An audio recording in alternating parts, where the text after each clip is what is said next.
Hello food lovers, welcome to RPSS వారి రుచులు. ఈరోజు మన ఛానల్లో క్రీమ్ చీజీ బ్రెడ్ టోస్ట్ ఎలా చేయాలో చూద్దాము. ఇక్కడ నేను బ్రెడ్ పీసెస్ తీసుకున్నానండి. అదే మన ఊర్లో రస్కులు దొరుకుతాయి కదా, అలాంటిదే ఇక్కడ హార్డ్ బ్రెడ్ దొరుకుతుంది.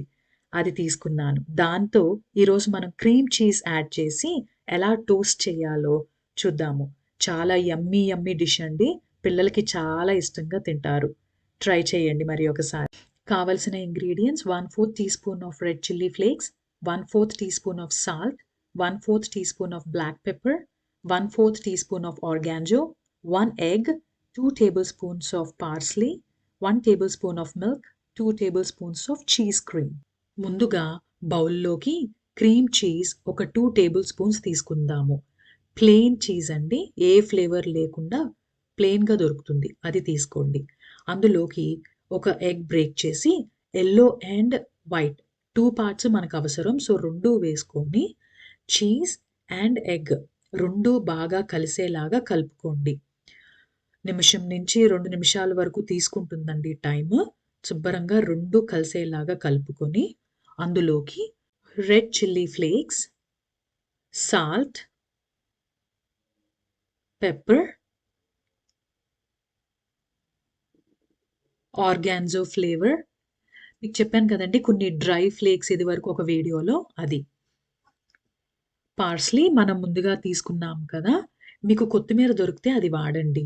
పార్స్లీ అనేది ఇక్కడ దొరుకుతుంది. అందులో ఈ ఐటెంకి చాలా బాగుంటుంది. 1 టేబుల్ స్పూన్ మిల్క్ అన్నీ వేసుకొని శుభ్రంగా కలుపుకోండి. అన్ని ఫ్లేవర్స్ కలవాలండి. Make sure everything mix well. ఇప్పుడు ప్యాన్లో ఒక 2 స్లైసెస్ ఆఫ్ బటర్ పీసెస్ వేసుకుందామండి. ఈ ఐటెంకి బటర్ ఫ్లేవర్ కూడా చాలా ప్లస్ అవుతుంది. అది కొంచెం మెల్ట్ అయ్యాక అందులోకి మనం ముందుగా బ్రెడ్ పీసెస్ని నానబెట్టుకొని ఉంచుకోవాలి. అదే మన ఊర్లో రస్కులు. వీటిని శుభ్రంగా మనం ముందుగా మ్యారినేట్ చేసుకున్న ఆ బ్యాటర్లో నానబెట్టండి. దానిని తీసుకొచ్చి మరిగిన ఆ బటర్లో ఒకటి తర్వాత ఒకటి నిదానంగా వేసుకుంటూ మనం ఫ్రై చేసుకోవాలి. అండ్ మేక్ ష్యూర్ సిమ్‌లో ఉండేలాగా చూసుకోండి. మీడియం టు సిమ్ మధ్యలో ఉండాలి ఫ్లేమ్.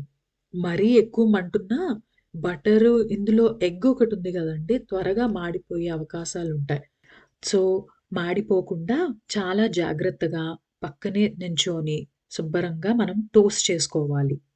ఒక్క 10 నిమిషాల పాటు లో ఫ్లేమ్‌లో పెట్టి మనం వాటిని తిరగేద్దాము. నిదానంగా తిరగేసుకోండి. చూసారా? లైట్ బ్రౌన్ కలర్‌లోకి వచ్చింది. మనం చూస్తుంది ఈ కలర్ కన్సిస్టెన్సీ గురించేనండి. ఒక్కసారి గోల్డెన్ బ్రౌన్‌లోకి మారాక వాటన్నిటిని ఒక ప్లేట్‌లోకి తీసి పక్కన పెట్టుకుందాము. Evening snack creamy cheese bread toast ready అయిపోయిందండి. సర్వింగ్ ప్లేట్‌లోకి తీసుకుందాం ఇప్పుడు. ఈ బ్రెడ్ టోస్ట్‌కి హాట్ సాస్ కానీ, కచప్ కానీ, రాంచ్ ఈ మూడిట్లో ఏదన్నా పర్ఫెక్ట్‌గా ఉంటుందండి. మీ పిల్లలకి ఏది ఇష్టమైతే దాంతో పాటు కలిపి పెట్టండి. సాయంత్రం పూట యమ్మీ యమ్మీగా తింటారు. మళ్ళీ మళ్ళీ కావాలని అడిగించి మరీ చేయించుకుంటారు. Trust me. ట్రై చేసి ఎలా వచ్చిందో నాకు కమెంట్స్‌లో చెప్పండి. ఈ వీడియో గనుక మీకు నచ్చినట్టయితే please do subscribe to my channel, like, share to your friends and family members. Thank you.